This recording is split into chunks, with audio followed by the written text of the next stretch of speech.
Quick introduction. So I'm Doria. I'm a Salesforce architect. Currently, I'm more working as an enterprise architect on my projects. Loader? Yeah. Okay, Loader. I'm also a community group leader with my dear friend Yosra here for Paris Online Tech, and MVP, and obviously Golden Hoodie. Today I want to talk about one topic I had to challenge many times on different projects. It's about the data storage. Basically what happened is that your admin or your sales rep will reach out to you saying, oh, but you're almost on the limit of your storage, like 90%, and you have to deal with that. Of course, the quick solution will be to add extra storage, but of course this is not what we will do in this session, otherwise it will take like 5 minutes. If you want, you can download the presentation, so no need to make picture the whole presentation long. All right. Otherwise, at the end, I will display it. Okay, so first, when we talk about the storage, first we need to define what is the storage in Salesforce. In Salesforce, we have two main types of storage. You have data, what you know, but you have also files. So first thing, be aware of what we are talking about. For example, you can have a high consumption of the storage for the data, but not for the files. Especially for the files, you will find some sectors like I don't know, people selling houses. They are storing all the images in Salesforce. Bam, you reach your files storage. Same for data. So, but the limit of the data and the files, they depend on three main things. The first is your edition. The higher you go, the more storage you have. Then it depends also on the users. For sure, on the more users you have, you have to multiply the number of users, and then you increase also your storage. And the last one is money. You can always buy extra storage if you want.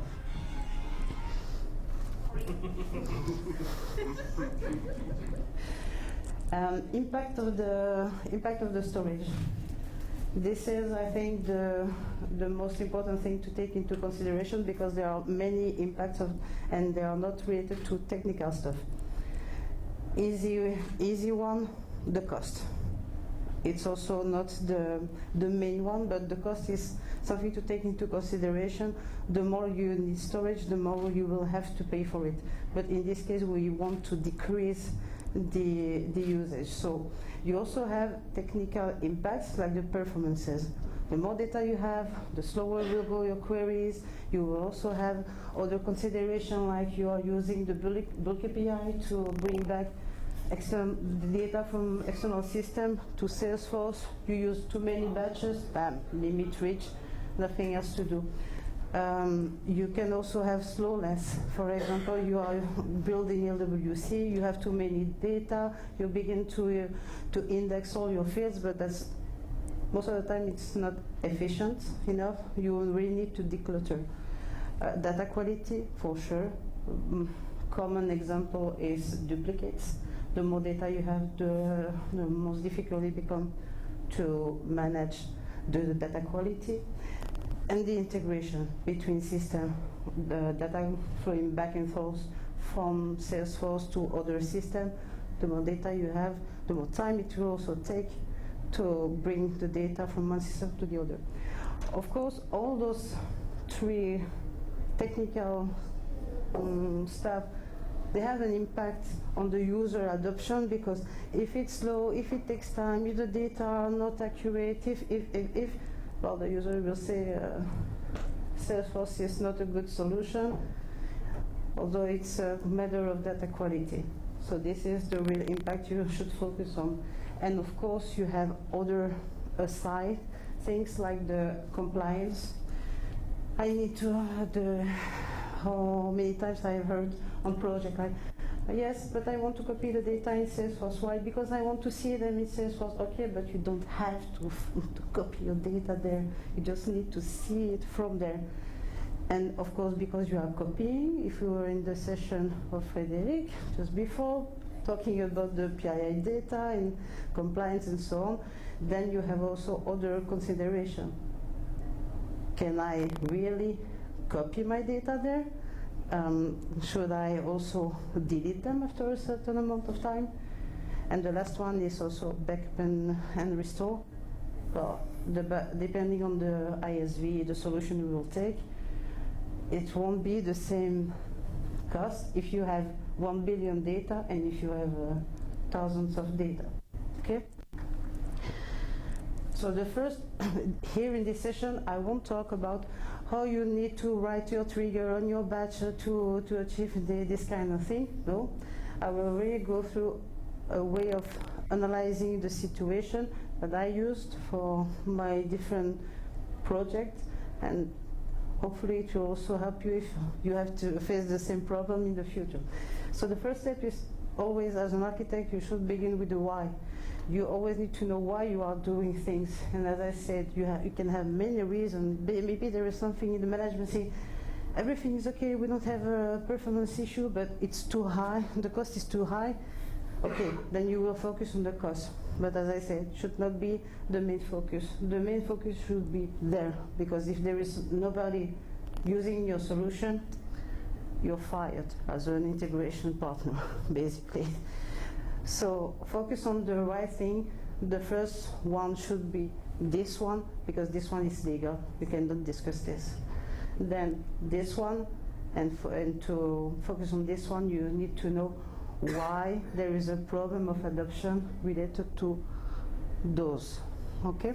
So first thing, and doing this by defining the why, then you will also know what do I want to achieve? What are my success criteria? At the end of my project, when everybody will be working on the triggers, a batch, a bulk, ETL, and so on, what do I want to see? When will I say, okay, this is what I wanted to achieve, and this is what we achieved?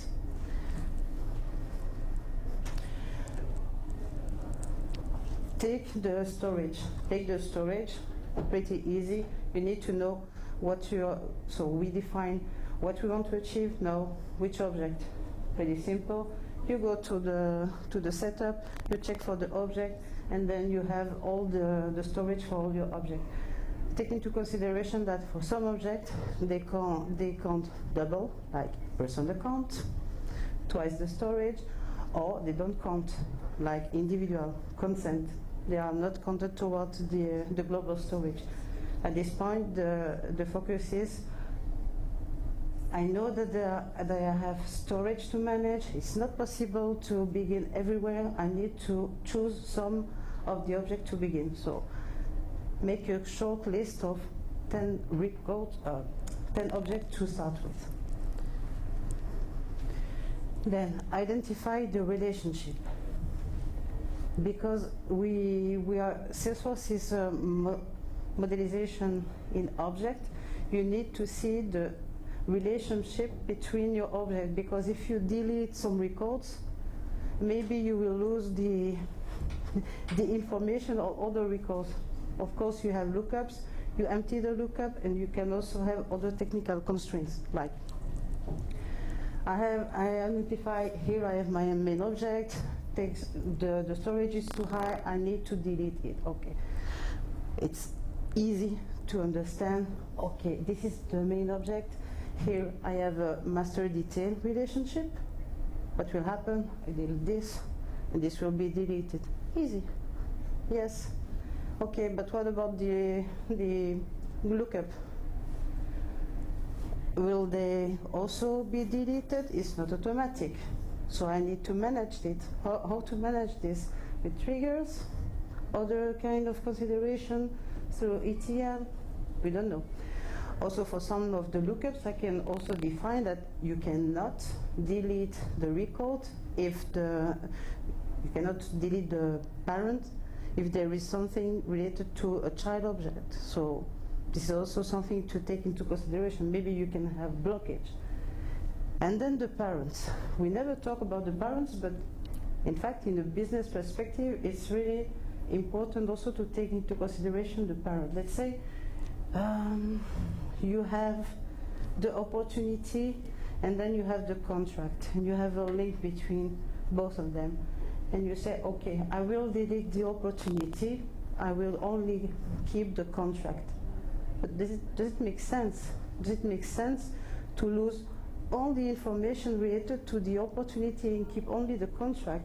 Do I always still have the same 360 view of my client? It's not a technical constraint, it's more a business constraint. So for each object that you define in the previous step as large volumetry, for all those objects you have to take this kind of diagram one by one. So we have to define the legal limits, because as I said, legal is legal. We cannot discuss if legal say you have to keep it for 10 years because you have regulation in place, you have to keep it for 10 years, no choice. On the other side, you have also the opposite. Legal say you can only keep it for 3 years. So now you have the boundaries, min, max. And this is where enters the technical limits. Maybe I have to, because if I delete this object by cascade, you will delete other object. The business say, no, we need to keep it longer. Okay. You shorten also, you see, you define once again the limit. And the last one is business requirements, because sometimes the business say, for cases, I only need 3 years of history. That's enough. And the legal said, no, but we need to keep 5 years. Then you already know it will be 5 years. You see? So this is the kind of discussion you will have during the workshop. And this will define the retention rules related to your data. Questions so far? Okay, now I know I define for the case object, I will, this is something like this. For the case object, I will only keep my cases not older than 3 years, not older than 5 years, and for the rest, I will delete them. Then I will start to make assumptions or a forecast about what will happen. You have to match how many cases are created over time. You take, for example, it's a choice. You can take 10 years, 3 years, 5 years. In my case, I would say at least take 3 years of forecast.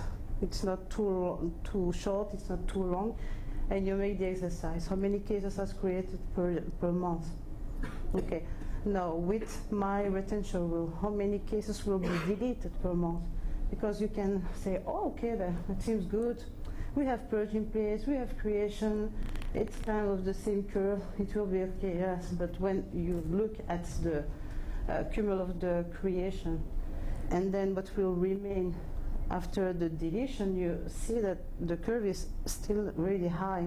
So if you want to keep the same, maybe you will go back to the not legal person, because legal is legal. So tech is tech, limit is limit. So business, and you can always have a discussion with them, saying, okay, maybe we should refine the rules because we are not purging enough. So don't believe that because you have a retention rule in place, you solve everything. No, test it. And because we talk about purge, also something that I noticed on the project is that there is a mix in the understanding of what is a purge and what is an archiving.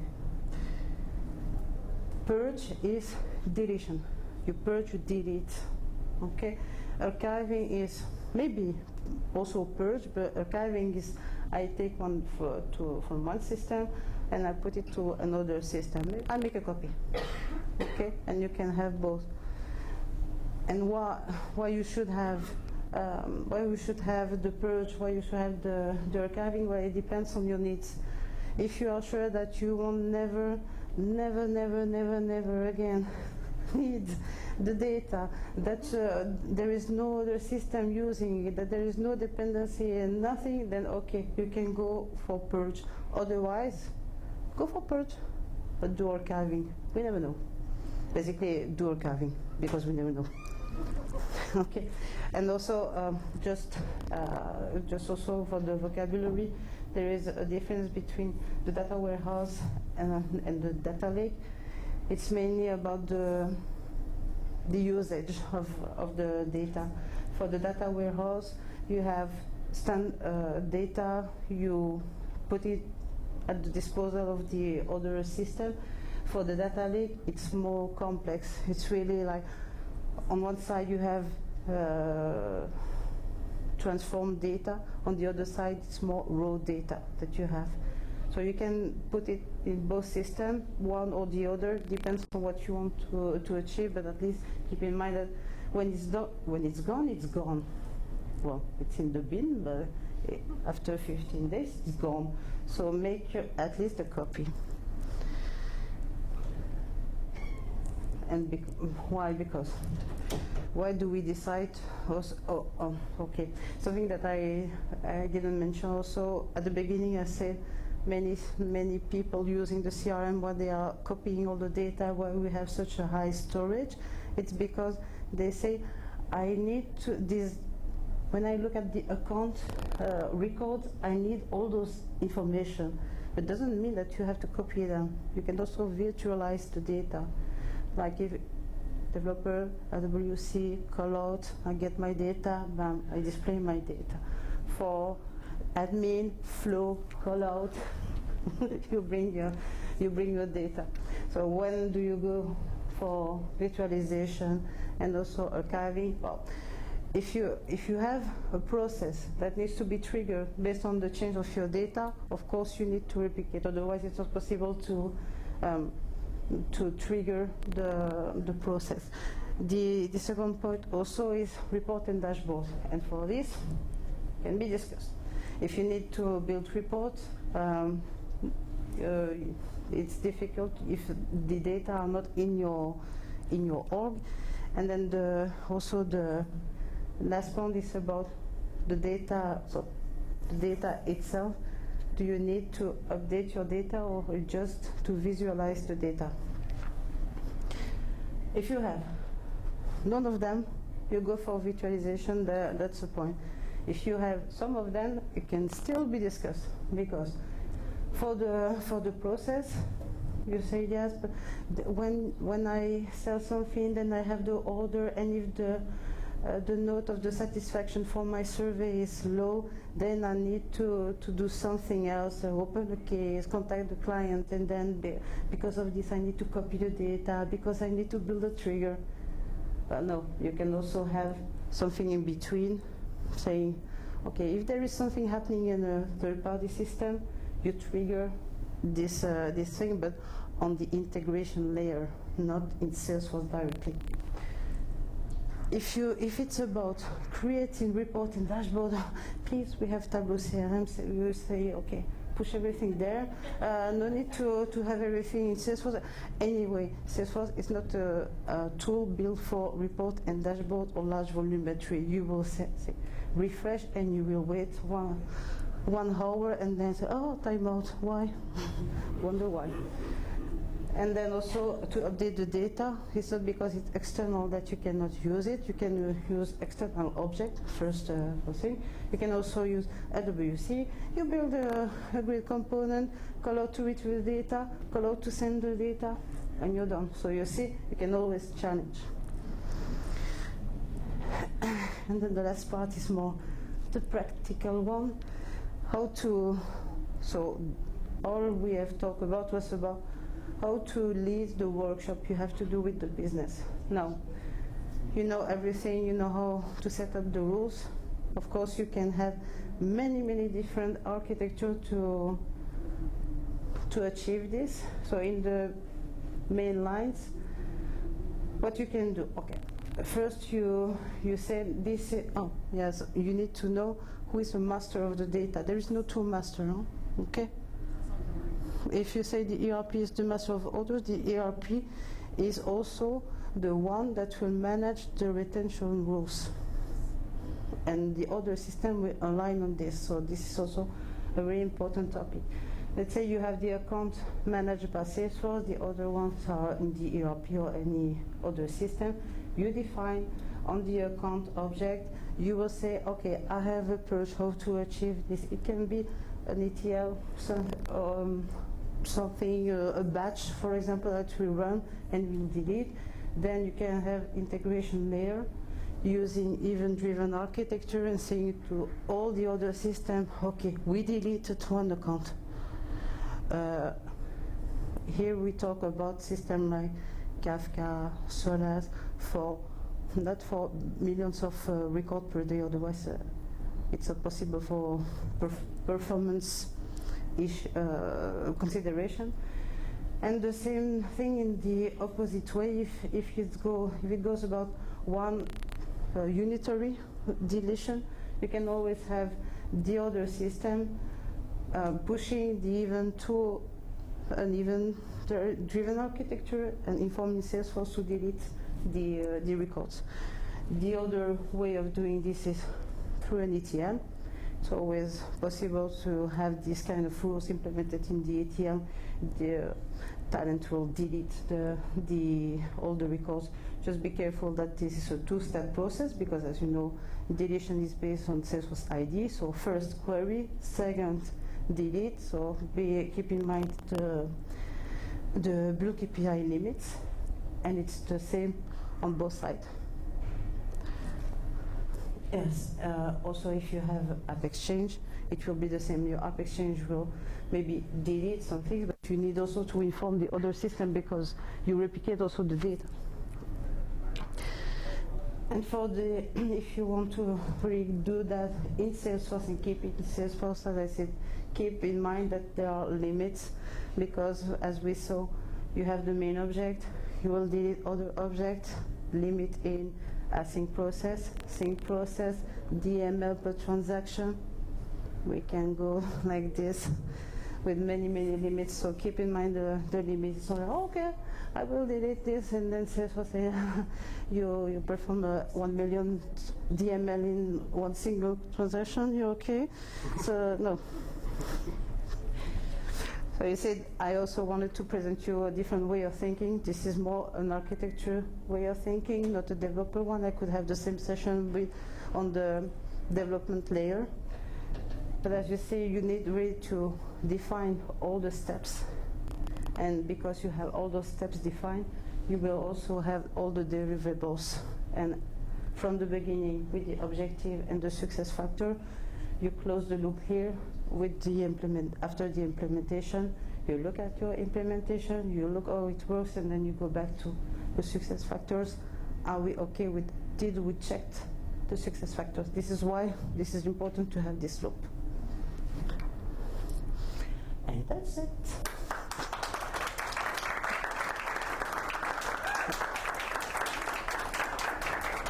Questions? Yes. Yeah. Thank you.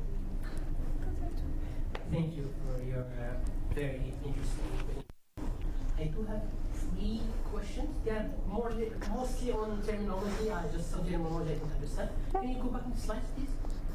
First one that I remember is virtualization in archiving. Yes. This one? Yes, I'm not sure I really understand virtualization with an archiving system. And just to give you the other 2, can you go to the next slide? The next one. The one where there is ETL, EDA and ETL. I didn't really understand. Okay. Would you mind explaining? No problem. Thank you so much. On refait la session? I'm nothing because we had this virtualization replication session at Dreamforce. To keep it simple, virtualization, you have, let's say the master of the data is an external system, you have Salesforce. Virtualization, you request the system, you say, hey, what are the order history of my clients? The system answer with the data, they say, okay, these are the orders, you display the orders. You don't copy the data. Okay. Replication, you copy. Okay, got it. Okay. Then you ask for this one, how it works. Just to understand what EDA is. Event-driven architecture. Okay. Here you have an enterprise bus like Kafka, Solace, everything able to listen to event. Okay. It's the PubSub architecture. Abbreviation. In yeah. Other questions? The other one. The next slide. Sorry. ETL talent. ETL loads.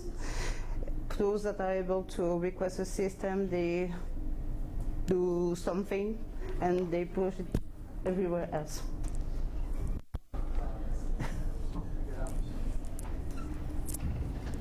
First of all, thank you for your presentation. It was very insightful. I have two questions. My first question is, can you please ensure me that the purge of the data is currently purging from Salesforce storage too? And the second question about the purge one. And the second question is about storage. How can I know that my org is not using this data or other data, so I can take them to a cloud service to store them in like archiving in another way to display or decrease the storage. Yes. Thank you. By the way, skip one slide. Okay, so thank you for your question. I will complete my presentation. First, you need to know where is the master of the data. Also, because imagine you have Salesforce as master of the account, and then you replicate in another system. No problem. You can say the other system you align on the same rules. Problem is that when you have the opposite way. You replicate data from other systems. You, at Salesforce, you are purging. I purge, and then the system, they copy, and you purge, and you copy, infinite loop. It will never end, so you really need to know where the data located, who is the master of the data, and this is why we say, normally, you should have a global process in place, saying the master is responsible of the purge, and then it says to the other system, hey, we purge something. Be aligned with this. You say you centralize. So the first question, how are you sure? Well, when it's purge. You can have soft delete, the bin, hard delete, not in the bin, finish. You messed up, you're fired. Okay? Okay. Now, to your second question was related to? Related to how can I know which data is used mostly in our org or to transport it to another cloud instance? Okay.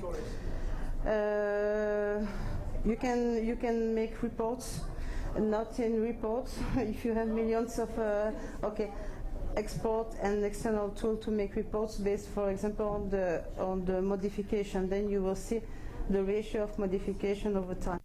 You can also have other things like if you have shield in place, you can use event log files, and in the event log files you have one type that show you the URL of all the consulted pages, so you can see what the user is seeing. So if it's open, obviously it's needed, but it's not because it's needed that it needs to be replicated. Okay. Thank you very much.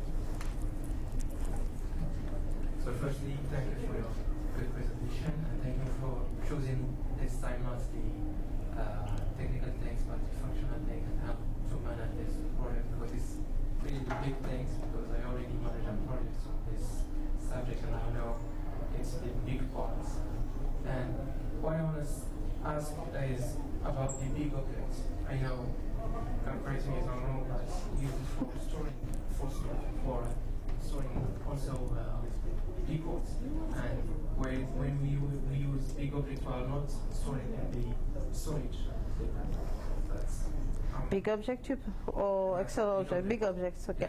Yeah. It's separated from the storage. Yeah. Okay. So I can't understand why it's replicated.